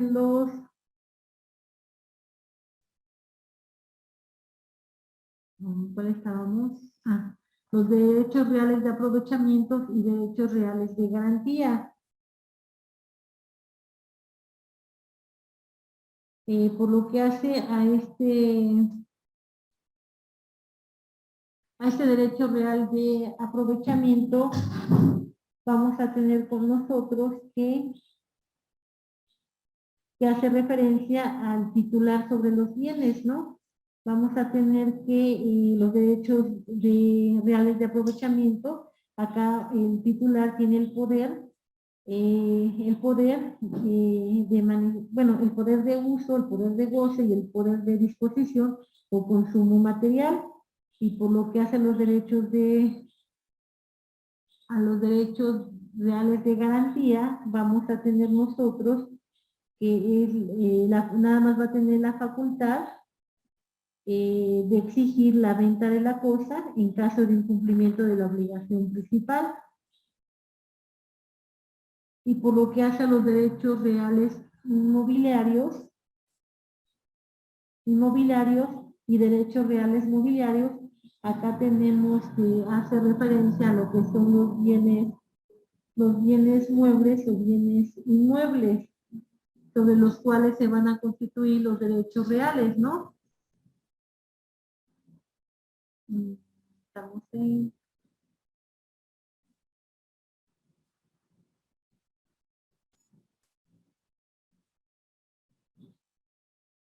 Ok, bueno, aquí estamos en ¿no? En el 4.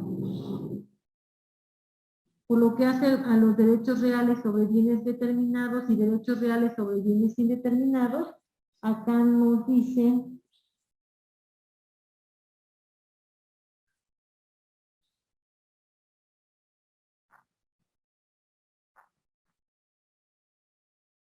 ¿cuál es?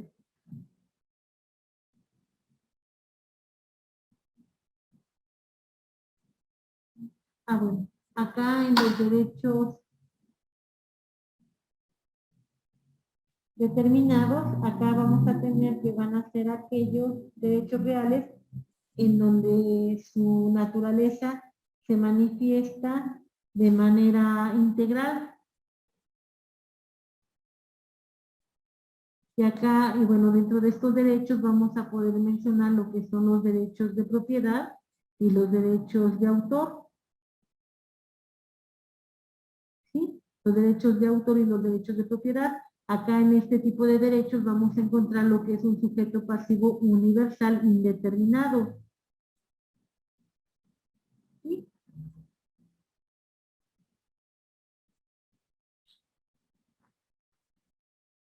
Ok. Bueno, y después vamos con lo que son los derechos reales.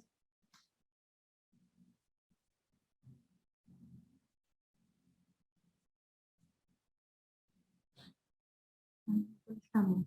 Ajá.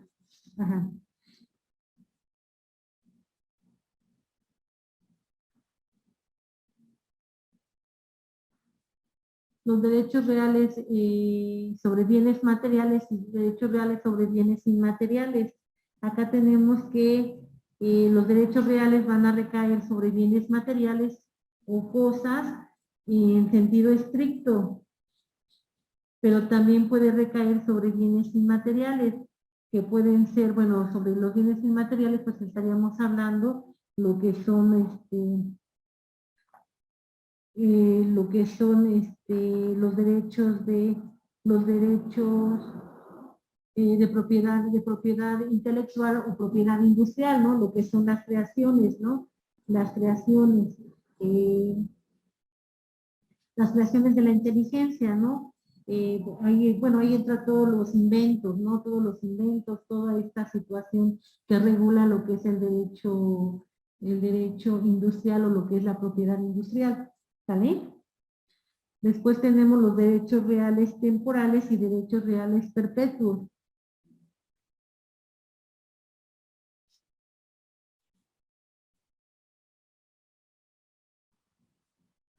tenemos que los derechos temporales, vamos a tener aquellos en los que se establece un determinado tiempo, ¿sí? Y por lo que hace a los derechos inmateriales, los derechos perpetuos, son aquellos que van a tener una naturaleza vitalicia.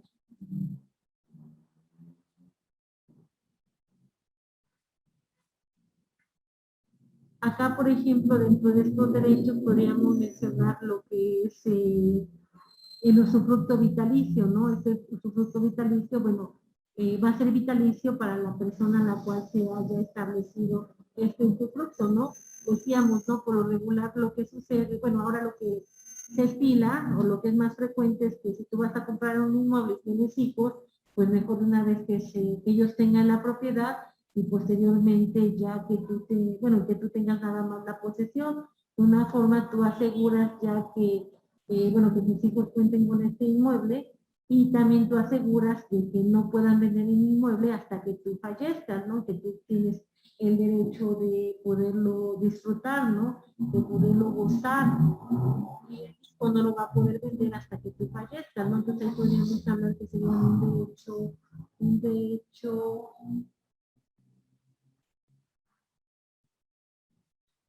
derecho real, vitalicio, ¿no?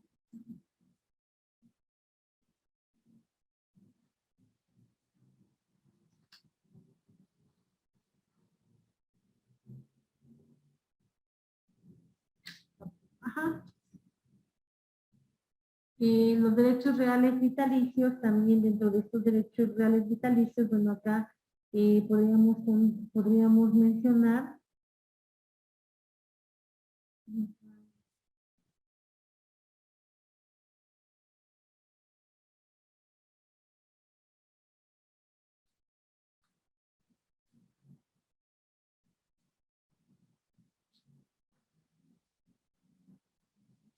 pues el que habíamos comentado, ¿no? Lo que es el usufructo, ¿no? El usufructo vitalicio. Derechos reales no vitalicios, pues ahí entrarían aquellos que van a tener un determinado plazo, ¿no?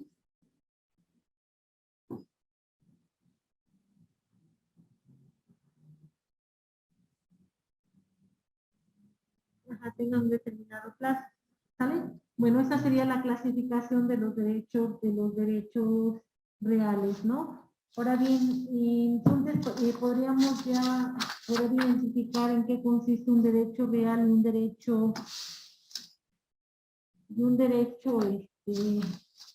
personal.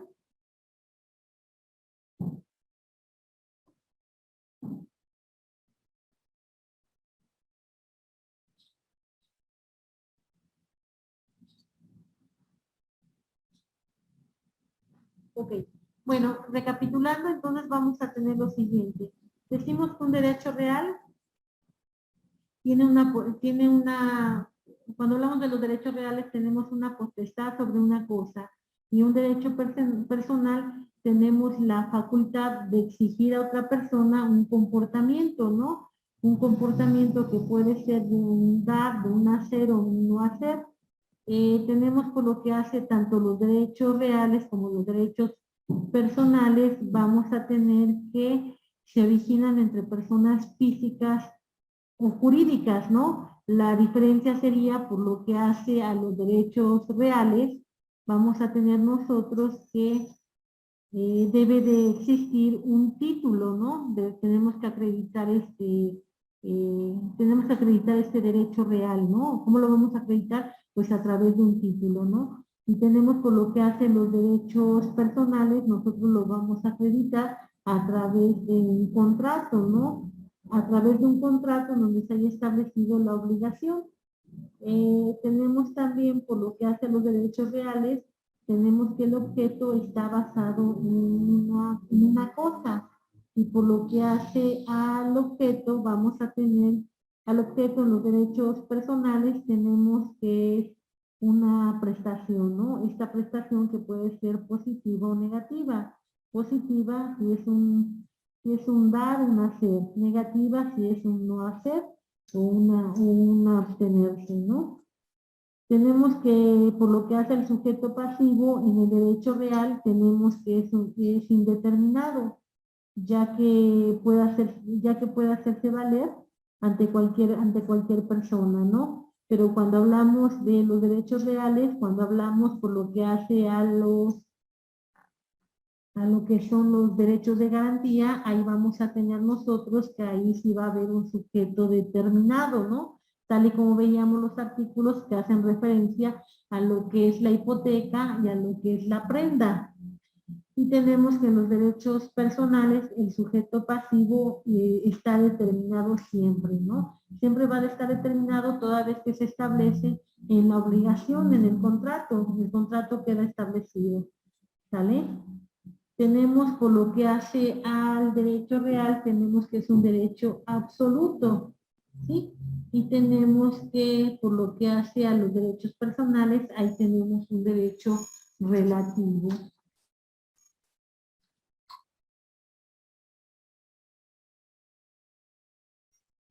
Tenemos también otra característica que podemos comentar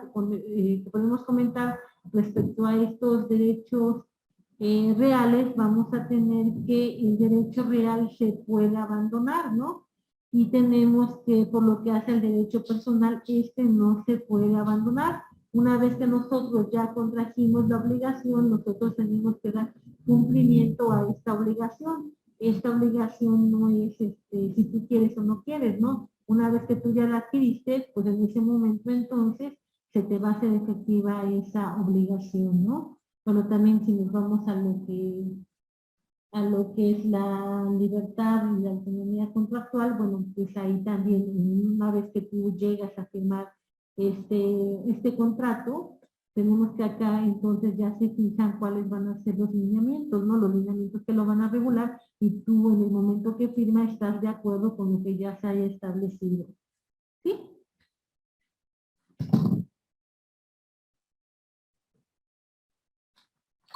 Ok. ¿Algún comentario, compañeros?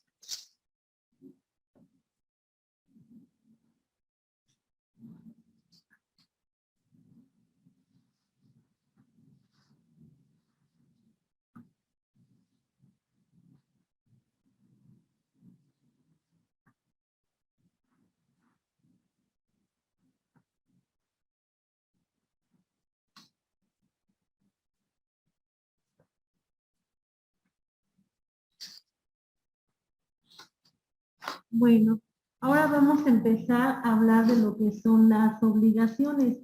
Cuando nosotros mencionamos, cuando escuchamos la palabra obligaciones, ¿qué nos viene a la mente, compañeros? Una responsabilidad. Una responsabilidad. Ok, ¿alguien más?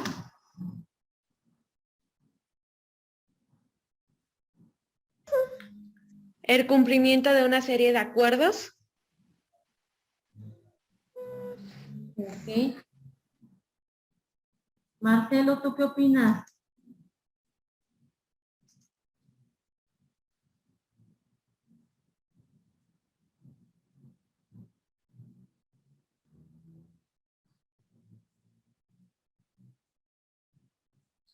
Ok, bueno, nosotros vamos a, por lo que hace de igual forma lo que son las obligaciones, vamos a encontrar diversas definiciones, ¿no? Dentro de estas definiciones vamos a encontrar la siguiente. Por ejemplo, Borja Soriano nos dice que la obligación es la relación jurídica entre dos personas en virtud de la cual una de ellas, llamada deudor, queda sujeta para con otra llamada acreedor a una prestación o a una abstención de carácter patrimonial que el acreedor puede exigir al deudor. Después encontramos lo que nos dice el Código Civil. Tenemos que en el Código Civil nos dice que obligación personal es la que solamente liga a la persona que la contrae y a sus herederos. También tenemos otra disposición y nos habla de la obligación real, que es la que afecta a la cosa y obra contra cualquier poseedor de esta. Bueno, de esto entonces, de una u otra forma tenemos que a través de la obligación nosotros vamos a adquirir vamos a adquirir a través de la obligación derechos y obligaciones, ¿no? Tenemos acá que un ejemplo clásico de la obligación vamos a encontrar lo que es el contrato, ¿no? De ahí, bueno, al hablar del contrato, pues vamos a, bueno, tenemos que el contrato pues es un mundo muy amplio, ¿no? Toda vez que de acuerdo a lo que checamos en nuestro Código Civil, pues vamos a encontrar diversos tipos de contratos, ¿no? Podemos encontrar contratos de prestación de servicios profesionales, podemos encontrar contratos de garantía, ¿no? Podemos encontrar contratos de garantía. Vamos a encontrar, bueno, vamos a verlos más adelante, cuáles van a ser los tipos de contratos con los cuales nosotros vamos a contar, ¿no? Pero de una u otra forma tenemos que a través de la obligación nosotros nos vamos a comprometer, ¿no? Vamos a comprometernos a realizar ya sea una conducta positiva o una conducta negativa, ¿no? Un hacer o un hacer, ¿vale? Bueno, nos quedamos hasta aquí, compañeros. En la siguiente clase nos toca hablar de lo que son las obligaciones en general, para que posteriormente podamos entrar ya de lleno a los contratos. ¿Vale? ¿Algún comentario, compañeros? ¿Las diapositivas las vas a subir, Miss? Están en la plataforma, compañera, están en la apartado, bueno, están en el apartado de las sesiones síncronas. Ah, ok. Pueden entrar ahí, ¿no? Sí. Ok. Sí, compañera, ahí está ya también está ya la información en la plataforma. Gracias, Miss. Sí. Mis ahorita no aparecen, están las Sí diapositivas. aparece, compañera, aparece la primera diapositiva en sesiones Zoom. Hasta abajo. Pues ahorita lo actualizo porque a mí no me salió. Oiga, pero también ya aparece una actividad.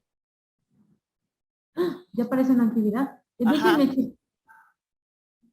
Déjenme checar bien la actividad, ¿no? Si no saben que en esta semana no hacemos actividad y empezamos en la siguiente. Bueno, les dejo una para la siguiente, ¿les parece? Pero esta que me aparece ya tenía, bueno, ahorita lo checamos, pero sí, ya me había aparecido una actividad. Pero ahorita lo actualizamos. Ok, si no la checo, no le hagan caso. Si ya aparece, no le hagan caso. A la siguiente, ¿sale? Ok, sí, maestra, muchas gracias. Gracias, hasta luego. Hasta luego. Gracias, buen día a todos. Hasta luego. Gracias. José. Igualmente, hasta luego.